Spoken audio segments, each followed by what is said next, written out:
నేడు రేపు నా ప్రియుడేసు మేఘాల మీదకి తెంచును.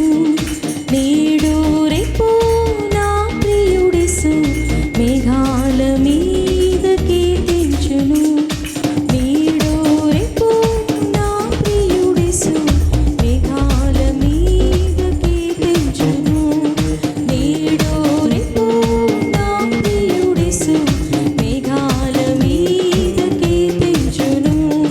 చీకటి కమ్మును సూర్యుని చంద్రుడు తన కాంతి నీయడు. చీకటి కమ్మును సూర్యుని చంద్రుడు తన కాంతి నీయడు. నక్షత్రములు రాలిపోవును, ఆకాశ శక్తులు కదిలిపోవును. నక్షత్రములు రాలిపోవును, ఆకాశ శక్తులు కదిలిపోవును. నేడు రేపు నా ప్రియుడేసు మేఘాల మీదకి తెంచును. నేడు రేపు నా ప్రియుడేసు మేఘాల మీదకి తెంచును. కడబూర స్వరము ధ్వనించగా, ప్రియుని స్వరము వినిపించగా. కడబూర స్వరము ధ్వనించగా, ప్రియుని స్వరము వినిపించగా. బడిబడిగా ప్రభు చెంతకు చేరెదా, ప్రియమార ప్రభు యేసును గాంచెదా. బడిబడిగా ప్రభు చెంతకు చేరెదా, ప్రియమార ప్రభు యేసును గాంచెదా. నేడు రేపు నా ప్రియుడేసు మేఘాల మీదకి తెంచును.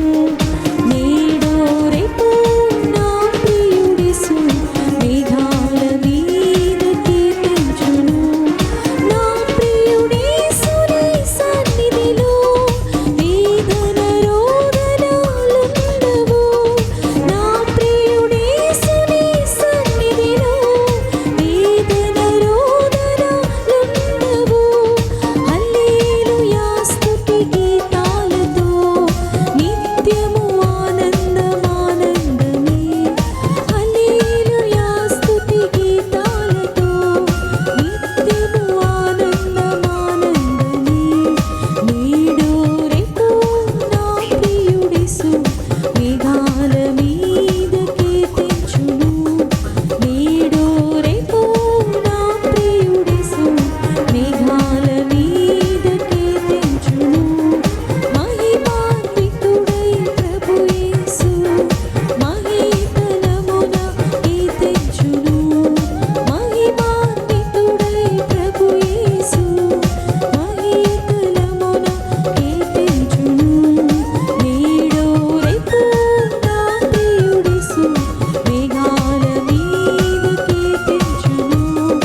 నేడు రేపు నా ప్రియుడేసు మేఘాల మీదకి తెంచును. విడిపించబడటానికి సాధ్యపడని, మాట్లాడటానికి సాధ్యపడని, నా భార్యను నాకు ఇప్పించండి అని చెప్పడానికి సాధ్యపడని వ్యక్తి యొక్క చేతుల్లో, కోటలో ఆమె ఉన్నారు. నా వల్ల కాదు, బయటికి తీసుకురావడం అనేది ఇంపాసిబుల్, అసాధ్యం. కానీ ఇది మీరే చేయగలరు, ఇది మీకు సాధ్యమే అని నా భక్తి నాకు దూరమైంది, విశ్వాసం దూరమైంది. అన్నిళ్ళతో కలిసి స్నేహం చేయటం ప్రారంభించా. అప్పుడున్న విశ్వాసం పోయి విశ్వాసంలో అనుమానం చోటు చేసుకుంది. బలమైన విశ్వాసం లేదు, తెగిపోయిన విశ్వాసము పీకుడైన తాళ్ళలాగా మారిపోయింది, దానిలో పొట్టలేదు. నా విశ్వాసము అనే ఈ చేదకు బెజ్జలు పడిపోయాయి, సరైన స్థితి లేదు. అన్నిల ఆచారంలోకి వెళ్ళినందున, అన్నిల వాతావరణంతో ఉండినందున, అన్నిలతో స్నేహం చేసినందున, భక్తిలో పట్టుదల, ప్రార్థనలో పట్టుదల, పవిత్రత కలిగి జీవించాలని నిశ్చయత, నీతి కొరకు ఆకలి దప్పులు కలిగి బ్రతకాలనే ఆలోచన కోల్పోయాను. మరి ఇది నాకు సాధ్యమవుద్దా, మళ్ళీ నేను స్వాధీనపరచుకోగలనా అనేది మనిషిలో ఉండేటువంటి పిరిగితనం. కానీ అబ్రహాముకు దేవుడు అంటే ఏంటో తెలుసు, దేవుడు చేయగల సమర్థుడని ఆయనకి తెలుసు, ఆయన దేవుని నమ్మటం అంటే ఆయనకేంటో బాగా తెలుసు. అందుకని ఆయన చేసిన పని ఏంటి? మోకరించి బలిపీఠాలు కట్టి ప్రార్థన చేసే అనుభవం ఆయనకి బాగా ఉంది. అందుకనే ఆయన చేసింది ఏంటి? ప్రార్థన. ప్రభా, ఏ భక్తిని ఏం కలిగి ఉంటే వాగ్దానం చేశారో ఆ వాగ్దానం మరలా నెరవేర్చబడటానికి ఆ భక్తి నాకు దూరం అయిపోయింది. ఏ విధేయత కలిగి నేను ఉండినప్పుడు నాకు వాగ్దానములు చేశారో ఆ విధేయత దూరం అయిపోయింది. ఏ విశ్వాసము కలిగి నేను కలిగి ఉన్నానో అప్పుడు మీరు వాగ్దానం చేశారో ఆ విశ్వాసం నాకు దూరం అయిపోయింది. ఆ పవిత్రత, ఆ పరిశుద్ధత అవన్నీ నాకు దూరం అయిపోయాయి. మళ్ళీ నేను పొందగలనా దానిని? అది నాకు సాధ్యమవుద్దా అనే ఆలోచన ప్రతి మనిషికి, ప్రతి సేవకునికి, ప్రతి సేవకురాలికి, ప్రతి కుటుంబానికి ఇదే సంభవిస్తుంది. ఇదే ఆలోచన వస్తుంది. మళ్ళీ అట్టి భక్తి మాకు వచ్చుద్దా? అట్టి భక్తిని మేము చేయగలమా? అట్టి భక్తిని చూడగలమా అనిపిస్తుంది. లేదు, అడుగుట మానకుండా, ప్రార్థించుట మానకుండా, ఒక వ్యక్తి ఎప్పుడైతే మోకాళ్ళ జీవితాన్ని మానకుండా ప్రార్థన చేసే అనుభవం ఉంటుందో అప్పుడే దేవుడు ఆ వ్యక్తి పట్ల చేసిన వాగ్దానాన్ని జ్ఞాపకము చేసుకుంటారు. ఒక రైతు తెల్లవారుజామున తోటలోకి వెళ్ళాలంటే ఆయనకి టైం తెలియదు కాబట్టి, మబ్బులు పట్టినప్పుడు సుక్క పొడిచిందో లేదో తెలియదు కాబట్టి ఒక కోడి పుంజును పెంచుకున్నారట. అదేం చేస్తుంది? తెల్లవారుజామున చక్కగా కోస్తుంది. కోడి కూసిందని చెప్పి లేచి వెళ్తున్నారు, తెల్లవారుజామున లేచి వెళ్తున్నారు, తోటలో పనులు మంచిగా జరుగుతుంది, బాగుంది. ఈ రైతుకి కోడి పుంజు మీద ఎక్కడ లేని ప్రేమ వచ్చింది. ఆయన ఏం చేస్తున్నారు? తవుడు తీసుకొచ్చి దానిలో మంచిగా నూనె కొంచెం వేసి చక్కగా ఏం చేస్తున్నారు? ఇంత ముద్దలు చేసి కోడి పుంజుకి చేత్తో తినిపించేంత ప్రేమ వచ్చింది. సరే, అది ఏం చేస్తుంది? చక్కగా తింటుంది. చక్కగా తింటూ మంచిగా ఈ నూనె వేసి తవుడు ముద్దలు చేసి పెట్టడం వల్ల దీనికి కొంచెం ఏమెక్కింది? మత్తొచ్చింది. మత్తొచ్చి 4ంటికి కుయ్యాల్సినటువంటి కోడి పుంజు ఎప్పుడు కోస్తుంది? 5ంటికి కోస్తుంది. ఇదేంటి 5ంటికి కూర్చుంది ఏంటి? అది ఇక నుంచి అయినా కోస్తలే అని తవుడు నూనె కలిపిన ముద్ద పెట్టడం అలా పెడుతూనే ఉన్నారు. ఒకరోజు అయితే 6ంటికి కోసింది. ఇదేంటబ్బా, దీనికి 6ంటికి కూర్చుంది, ఇప్పుడు తోటలోకి ఎట్లా వెళ్ళాలి అని చెప్పి కోడిపుంజు కోస్తుందని నమ్మకం ఆయనకుంది. కోడిపుంజు కుయ్యలేదంటే ఇక టైం అవ్వలేదేమో అనుకునే ఆలోచన ఆయనకుంది. కానీ 6ంటికి కూర్చుంది. ఏమైంది దీనికి అని చెప్పేసి ఆయనకి అనుమానం వచ్చి ఇక ఆ రోజు నుంచి దానికి ఒక పూటే మేత పెట్టడం ప్రారంభించారు. 2 పూటలు మానేశారు. ఒక పూటే మేత పెట్టడం ప్రారంభించి నెమ్మదిగా ఒక పూటే పెడతా ఉంటే అప్పుడు ఏం చేసింది? 5ంటికి కూర్చుంది. 6ంటికి కూర్చుంది, ఏమైంది? 5ంటికి కూర్చుంది. 5ంటికి కూర్చుంది, ఏమైంది? మళ్ళీ 4ంటికి కూర్చుంది. 4ంటికి కూర్చేది కరెక్ట్గా వస్తుంది. అంటే దీనికి తిండి ఎక్కువైనందువల్ల ఏం చేయట్లేదు, సరిగ్గా కుట్టలేదు. ఈరోజు మనిషి ఎందుకు ప్రార్థన చేయట్లేదు? ఎందుకు మనిషి ప్రార్థన చేయడానికి తాను తగ్గించుకోవట్లేదు? మనిషికి ఏమి ఎక్కువైంది? డబ్బు ఎక్కువైంది, గర్వం ఎక్కువైపోయింది, అహంభావం ఎక్కువైపోయింది, ఇతరులతో సరి చూసుకునే మనసు ఎక్కువైపోయింది. వాళ్ళు అది కొన్నారు, మేము కొన్నాం కదా, వాళ్ళు అది చేయగలిగారు, మేము చేసాం కదా, చేస్తాం కదా, ఇప్పుడు మాకేంటంట అనేలాగా మనుషులు సరి చూసుకునే స్థాయికి వచ్చారు తప్ప అసలు నా దగ్గర అసలు ఉండవలసిన లక్షణాలు పోయినాయి అని చెప్పి చింత, ఆలోచన, బాధ మనిషికి లేదు, పోయింది. కాబట్టి దేవుని బిడ్డలారా, అబ్రహాము అలాంటి వ్యక్తి కాదు. అబ్రహాము ఏం చేస్తున్నారు? దేవుని దగ్గర మొరపెట్టి ఉంటారు. మొరపెట్టారు. ఎప్పుడైతే మొరపెట్టారో పరలోకము నుండి దేవుడు దిగి వచ్చి ఆ అబీమెలెకు కల రూపంలో ఏం చేస్తున్నారు? మాట్లాడుతున్నారు. మాట్లాడే దేవుడవు నీవు, మాట్లాడని చెట్టువు నీవు కావు, మాట్లాడే దేవుడవు నీవు, మా కోసం వచ్చావు నీవు, కన్నీరు తుడిచావు నీవు, మా కోసం వచ్చావు నీవు, కన్నీరు తుడిచావు నీవు,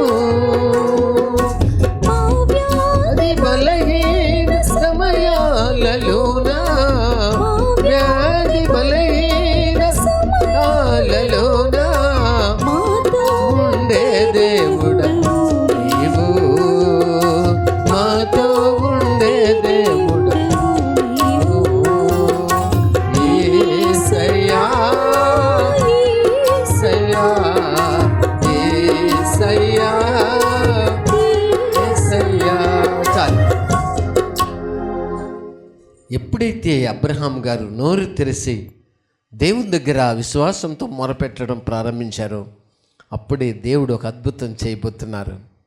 ఈ రోజున కూడా మన జీవితంలో నోరు తెరిచి ప్రార్థన చేయాలా. కళ్ళు తెరిచి మనుషుల్ని లోకాన్ని చూడటం కాదు, అది అందరూ చేసే పని. కానీ విశ్వాస లక్షణం ఏంటంటే నోరు తెరిచి ప్రార్థన చేసే మనసు రావాలా. నీ నోరు బాగుగా తెరువుము, దానిని నింపెదును అని వాక్యం చెప్పినట్టుగా నోరు తెరవడం మానేసి కళ్ళు తెరిచి వాళ్ళు ఎలా ఉన్నారు, వీరు ఎలా ఉన్నారు, వాళ్ళు ఏం వేసుకొచ్చారు అని చెప్పి వాళ్ళ పరిస్థితి ఏంటి, ఏం కొన్నారు, ఎంత పైకి వెళ్ళారు, ఎంత కిందకు వచ్చారు, ఏమేమి చేశారు, ఇదే సంభాషణ. కళ్ళు తెరిచారు, నోరు తెరవడం మానేసి కళ్ళు తెరిచారు. కళ్ళు తెరిచిన వాళ్ళకందరికీ ఏం మిగిలింది? నిరుత్సాహమే మిగులుద్ది. నోరు తెరిచిన వాళ్ళకి ఏం మిగులుద్ది? గొప్ప విజయమే ఎదురవుతూ ఉంటుంది. కాబట్టి కళ్ళు తెరిచి లోకాన్ని చూసినప్పుడు పేతురు కళ్ళు తెరిచి సముద్రాన్ని చూశారు. ఏమైపోయారు? కింది సముద్రంలోకి దిగిపోతున్న గాలిని చూశారట, భయపడ్డారట. కానీ దేవుణ్ణి చూస్తే భయపడాల్సిన పని ఉండేది కాదు. కాబట్టి అబ్రహాము గారు ప్రార్థన చేశారు. చేసినప్పుడు దేవుడే అబీమెలెకుతో మాట్లాడుతున్నారు. నీవు నీ ఇంట చేర్చుకున్న ఈ స్త్రీ ఒక పురుషునికి మరి ఎంత చక్కగా మాట్లాడినారండి. ఇంట్లో చేర్చుకున్నావేంటి, నీకు భయం లేదా అంట్లా. ఏమంటున్నారు? నీవు నీ ఇంట చేర్చుకున్న ఆ స్త్రీ ఒక పురుషునికి భార్య, ఆమె నిమిత్తము నువ్వు చచ్చిపోతావు అన్నారు దేవుడు. ఆమె నిమిత్తం నువ్వు చచ్చిపోతావు. నువ్వు నీ ఇంట చేర్చుకున్న స్త్రీ ఒక పురుషునికి భార్యయా? నువ్వు నీ ఇంట చేర్చుకున్న ఆమె ఒక పురుషునికి శరీరం, ఒక పురుషుని శరీరంలో నుంచి వచ్చిన శరీరం, ఏక శరీరం. నీ ఇంట్లో చేర్చుకున్నావు, కానీ ఆమె నిమిత్తం నువ్వు చచ్చిపోతావు, చంపేస్తా, చచ్చిపోతావు అన్నారు దేవుడు. అసలు ఇక ఆ హెచ్చరికకు తిరిగే లేదు, ఆ హెచ్చరికకు తిరిగే లేదు. ఆమె నిమిత్తం నువ్వు చచ్చినవాడవు. అలాగే నీది కాని వస్తువు నీ ఇంట్లో దాచుకున్నావా? నీది కానిది ఏదో, అది వస్త్రమైనా, వెండైనా, బంగారమైనా, అది చిన్నదైనా లేకపోతే పెద్దదైనా, ముక్కు పుడకలాంటిదైనా, ఒక బ్యాగ్ అయినా, ఒక గిన్నె అయినా, లేకపోతే ఒక వస్తువు అయినా, అది ప్లాస్టిక్ అయినా లేక కర్ర వస్తువైనా, ఏదైనా నీది కానిది, మనిషిది కానిది ఏదైనా ఆ వ్యక్తి ఇంట్లో చేర్చుకుని దాచుకున్నారా? ఆ వస్తువు నిమిత్తము వాళ్ళు ఆత్మీయంగా ఏమై ఉంటారు? చచ్చిపోయి ఉంటారు. శరీర సంబంధంగా కాదు, ఆత్మీయంగా చచ్చదువు. అందుకని నిర్మూలన చేయవలసిన దానిలో కొంచెమైనను నీ యొద్ద ఉంచుకోకూడదు. ఆత్మీయంగా చచ్చిపోతావు.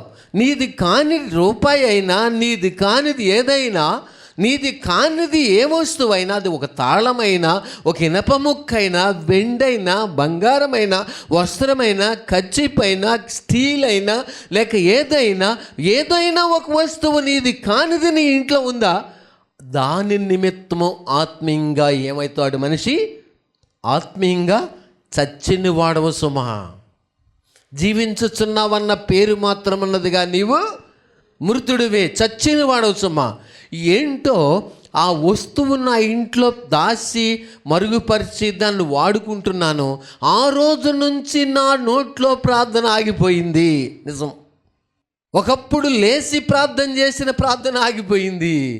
దాని నిమిత్తం ఆత్మీయంగా చచ్చిపోయినాను, విశ్వాసంలో బలహీనమైపోయినాను, భక్తిలో బలహీనమవుతున్నాను.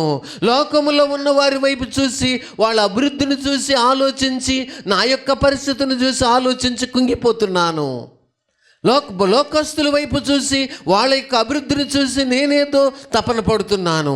ఎందుకంటే నాది కాని వస్తువు నా ఇంటిలో చేర్చుకొని నందున ఆత్మీయంగా చచ్చిపోయాను అనే ఆ స్థితి మనుషులకి అర్థము కావట్లేదు,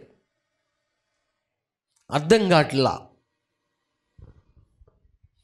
కానిస్టేబుల్ గారు మారు మనసు పొందుతున్నారు. పోలీసు వారు మారు మనసు పొందడం అంటే చాలా కష్టం, కానీ ఆయన మారు మనసు పొందుతున్నారు. పొందుతూ ఉంటే పోలీస్ స్టేషన్లో నుంచి ఒక్క సుత్తి తీసుకొచ్చారంట ఇంటికి. తీసుకొచ్చి ఎందుకంటే కుంకుడుకాయలు కొట్టుకోవటానికి. అప్పుడు అంత షాంపూలు లేవులేండి, ఒకళ్ళు ఉన్నా అరకొరగా ఉన్నాయేమో. కుంకుడుకాయ స్నానమే ఎక్కువ చేస్తూ ఉండేవారు. ఇప్పుడు కుంకుడుకాయలే ఎవరు ఇష్టపడరు.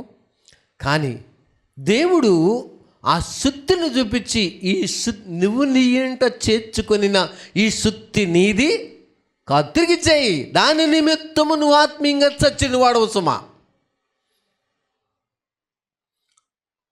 తర్వాత ఒక స్త్రీ ఒక కచ్చేపు గుర్తుగా ఇచ్చిందట ఆయనకి.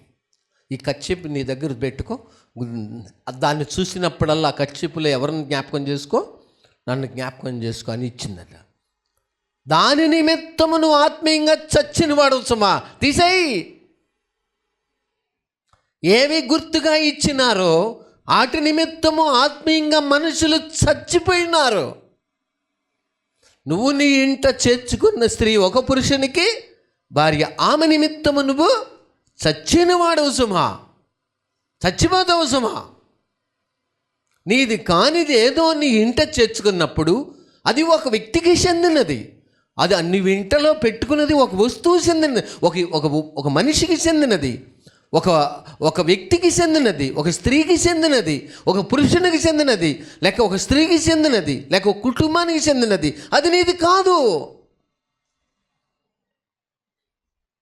దాని నిమిత్తము ఆత్మీయంగా మనుషులు చచ్చిన వారు సుమా. ఈరోజు ఆత్మీయంగా ఎంతమంది చచ్చిపోయినారు? దానికి కారణం ఏమిటి? నీది కానిది ఏదో నీ ఇంట్లో చేర్చుకున్నావు. ఎక్కడో ఏదో దొరికింది. అది దొరికింది ఎక్కడ దొరికింది? ఏమైనా రోడ్డు మీద దొరికిందా? కాదు. ఒక ఇంటికి వెళ్ళారు, అక్కడ చూశారు, దాన్ని అప్పుడే తేనే తెచ్చేసారు. అది దొరికిందని చెప్పి అబద్ధాలు చెప్తున్నారు. కాబట్టి దేవుని బిడ్డలారా, నీది కానిది నీ ఇంట్లో ఏం చేర్చుకున్నావు? నీది కాని మనిషినా, నీది కాని వ్యక్తినా, నీది కాని స్త్రీనా, నీది కాని పురుషుడా, నీది కాని వస్తువా, నీది కాని బట్టలా, నీది కానిది ఏదో నీ ఇంట.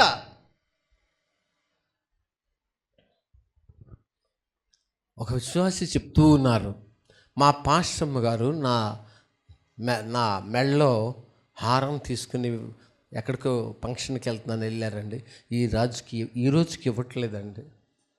నీది కాని వస్తువు నువ్వు హారంగా తీసుకెళ్ళి ఇవ్వట్లేదా? నీది కాని ఉంగరాలు తీసుకెళ్ళి ఇక ఇవ్వటం లేదా? చూసారా? అది నీది కాదు. అది నీ ఇంట్లో ఉన్నంతసేపు అది నిన్ను కొరుకుడు పుండులాగా పట్టుకుని నీ దీవెనను, నీ విశ్వాసమును, నీ భక్తిని తినివేస్తుందనే సత్యాన్ని మనిషి ఎప్పుడు మర్చిపోకూడదు. తినేస్తుంది అది. అందుకని నీది కానిది ఏదో బయట పారేయి. నేను మారు మనసు పొందుతున్న సమయంలో ఒక వ్యక్తి, నా క్లాస్మేట్ 10th, అతని పెన్సిల్ నా దగ్గర ఉండిపోయింది. Pencil, eraser. ప్రభు అంటున్నారు, ఈ పెన్సిల్ నీది కాదు, ఈ ఎరేజర్ నీది కాదు. ఎందుకు ఉంచుకున్నావు నీ దగ్గర? తీసి పారేయి. గొడవతలు పారేసిన. అతను లేడు ఇప్పుడు. అతను ఎక్కడో కండక్టర్ జాబ్ వచ్చి వెళ్ళిపోయాడు. ఆ రోజుల్లో 10th చదివితే వచ్చింది. ఫస్ట్ క్లాస్లో పాస్ అయితే కండక్టర్ జాబులు పిలిచి ఇచ్చారు. కాబట్టి ప్రియులారా, నీది కానిది ఏదో అది నీ ఇంట్లో ఉన్నప్పుడు తీసి పారేయి. అది నిన్ను దీవించబడటానికి, మనుషులు ఆశీర్వదించబడటానికి, ఆత్మీయంగా బ్రతకడానికి, ఆత్మీయంగా తెప్పరిల్లడానికి, ఆత్మీయంగా ఎదగడానికి ఒకవేళ అది ఆటంకపరచున్నదేమో. మన సహవాసములో ఒక సహోదరి మారు మనసు పొందినారు. ఆమె అప్పటికే బహు వేశ్య జీవితము జీవించినారు. పురుషులు చీరలు కొన్నారు, పట్టాలు చేయించారు, చెవులు చేయించారు, ముక్కులోకి చేయించారు, అన్ని రకాలుగా ఆమె మంచిగా పురుషులతో కలిసి డ్యాన్స్ చేసిన మనిషి, చాలా భయంకరంగా జీవించిన మనిషి. కానీ ఆమెకు ఒక వ్యాధి వచ్చింది, మందులేని వ్యాధి వచ్చింది. వ్యాధి వచ్చినప్పుడు కొంచెం తనకు అర్థమైంది, వాక్యానికి లోబడ్డారు. తమ్ముడు నీ మారుమనసు పొందుతానన్నారు. నా కోసమే ఈ సావాసము తణుకు వచ్చింది అని చెప్పి పదే పదే గట్టిగా చెప్పి ఏడ్చారు. నా కోసం వచ్చింది మారుమనసు పొందాక, నా కొరకు వచ్చింది. పాపిగా బ్రతుకుతున్న నాకు మందు తాగి రకరకాలుగా తాగి నేను పురుషులతో కలిసి రాత్రులు పగలని వ్యత్యాసం లెక్క డ్యాన్స్ చేశా, సిగరెట్లు తాగా, ఎన్నో రకాలుగా. ఒకటి కాదు, ఇది కాదు, రెండు కాదు, నేను చెయ్యనదంటూ ఏమీ లేదు. అలాంటి వ్యక్తి మారుమనసు పొందినారు. ఒకరోజు నాకు ఫోన్ చేసి, తమ్ముడు ఈ శారీస్ అన్నీ పరపురుషులు కొనిచ్చినాయి, ఏం చేయమంటారు? ఇక వీటి నిమిత్తం నేను చచ్చా, ఒకప్పుడు చచ్చిపోయి ఆత్మీయంగా, ఏం చేయమంటారు? తీసేయండి సిస్టర్ మీరు అని అన్నాను. కిరోసిన్ పోసి దారిలో పెట్టి అందరు పడుకుని నాకు నిప్పు అంటించేశారు. పెద్ద మంట వచ్చింది. మరి ఈ ముక్కులు ఏం చేయమంటారు, చెవులు ఏం చేయమంటారు, కాళ్ళు ఏం చేయమంటారు? తీసి ఆ పిల్లకాయలు బారేయండి అని చెప్పా. పిల్లకాయలు ఇసిరేశారు. చూసారా, ఆత్మీయంగా బ్రతకటానికి దేనినైనను పారేయటానికి ఆమె ఏం చేయలేదు, వెనుకాడలేదు. నేను ఆత్మీయంగా బ్రతకాలా, అది ఆమె నిశ్చయిత. నాకు ఇది వద్దు, నన్ను చంపేవి నా ఇంట్లో ఎందుకు, నన్ను చంపేవి నా పెట్లో ఎందుకు, నన్ను చంపేవి నా బ్యాగులు ఎందుకు, అవి ఎవరో ఇచ్చినవి నాకెందుకు, నన్ను ఎందుకు, నేను ఆత్మీయంగా చంపటానికి ఇవే కదా కారణం.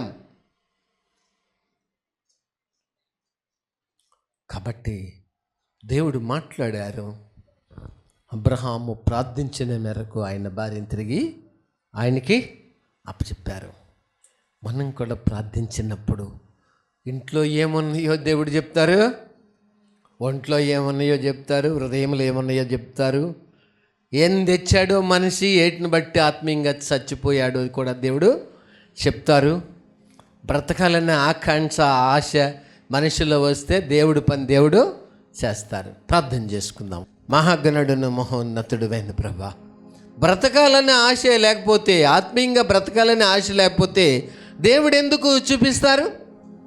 చూపించినందువల్ల ప్రయోజనం ఏంటి? ఆహారం తినాలనే ఆశ లేనప్పుడు ఆహారం తీసుకొచ్చి మనిషి ముందు పెట్టడం వల్ల ప్రయోజనం ఏంటి?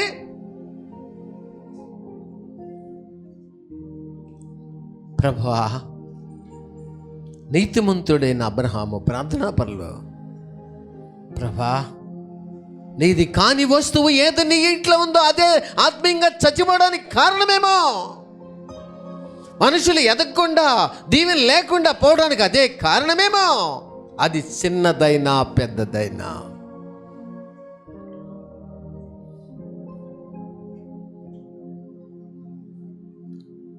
నీది కానిది అది చిన్నదైనా, ప్రభా, ఇది నాది కాదు కదా,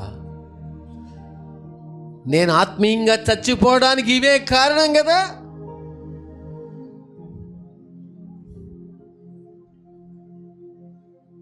ప్రార్థన ఆగిపోవటానికి ఇవే కారణము. దేవునితో సావాసం చేయటానికి ఆటంకపరచడానికి ఇవే కారణము. దేవుని భయం లేకుండా జీవించడానికి ఇవే కారణము. నాది కాని వాటిని నా ఇంట్లో పెట్టుకున్నాను.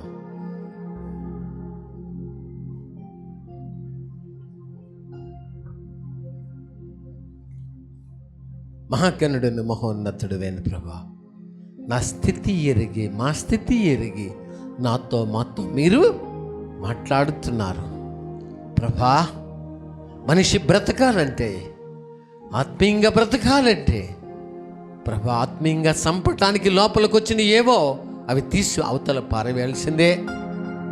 అప్పుడే ఆత్మీయంగా మనుషులు బ్రతికి దేవుని దీవెన పొందుతారు. బడా నమ్మకమైన మంచి దాచుడు, దాస్తురాలు అనబడతారు. ఆ మేరకు సిద్ధం చేయమని, చిన్న కొద్ది మాటలు అందరూ ఫలింప చేయమని యేసు నామమున అడుగుతున్నాం తండ్రి, ఆమేన్.